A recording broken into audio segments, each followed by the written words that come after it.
রিজাউল ভাই, ওইবার কিন্তু গ্রামের সব ছেলেপিলে মিলে আমরা কিন্তু আয়োজন করতে চলেছি। একবার আমরা সাজেক ভ্যালিতে যাবো। তা টাকা পয়সা ধরা দেওয়া হয়েছে, সবই তো জানো। টাকাগুলো দিয়ে দাও খুব দ্রুত, আর মাত্র 2 দিন হাতে আছে। আমার কাছে কোনো টাকা পয়সা নাই।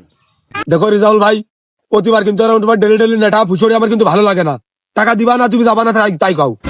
যাতে তো চাইছিলামই, ব্যবসার ডাউন খেয়ে গেছি। তার মানে কইছাছ তুমি বা যাবা না? তোকে কি একবার কইছি যাব না? এবার সাজেকে না, যাব মহাকাশ।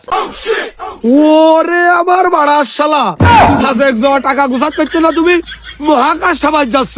এই মহাকাশে যাওয়ার তো টাকা কোনে পাবা? তোর 1 টাকাও লাগবে না, তুই খালি 2 মিনিট দাঁড়া, আমি আসতেছি। কোনে গেল এ শালা নিঘাত পুলিশ? এদিকে সাজানো হয়ে গেছে, এদিকে আয়, কষে একটা টান মার, চলে যাবো নি মহাকাশে। শালার মাল খোর, তুই বাদ পিকনিক